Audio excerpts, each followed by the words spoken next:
বর্তমান সময়ে পুত্র সন্তানের বাবা হয়েছে তারা এবং তালিম। বর্তমান সময়ে তারাকে পুত্র সন্তানের উপহার দেওয়ার জন্য তালিম তারাকে খুব সুন্দর একটা উপহার দিয়ে কি বলেছে চলুন বিস্তারিত ভিডিওতে জেনে যাওয়া যাক। আপনারা ইতিমধ্যে হয়তোবা অনেকেই জানেন যে তারার বাবা মা বর্তমান সময়ে ডিভোর্স এবং বর্তমান সময়ে প্রায় তারা সেপারেশনে রয়েছে।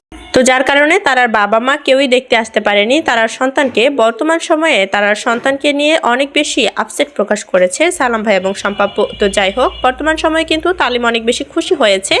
তো যার কারণে তালিম তারাকে অনেক সুন্দর একটা কানের দুল উপহার দিয়েছে এবং তারার ছেলেকে অনেক সুন্দর একটা হাতের ব্রেসলেট বানিয়ে দিয়েছে এবং তালিম জানিয়েছে সবসময় তাদের পাশেই আছে এবং তালিম তার ছেলেকে নিয়ে বলেছে যে খুব দ্রুতই সালাম ভাই এবং শম্পা আপুদের বাসায় যাবে। বর্তমান সময়ে কিন্তু সালাম ভাই এবং শম্পা আপু অনেক বেশি অভিমান করে আছে তারা এবং তালিমের উপর, যার কারণে তারা এখনো পর্যন্ত দেখতে আসেনি তারার সন্তানকে। তো যার কারণে তারা এবং তালিমকে জানিয়েছে সালাম ভাই এবং শম্পা আপু অনেক বেশি শুভকামনা যেহেতু তাদের ছেলের সন্তান হয়েছে। তো তারপরও তালিম জানিয়েছে যে খুব দ্রুতই তারা এবং তার সন্তানকে নিয়ে সালাম ভাইয়ের বাসায় বেড়াতে যাবে।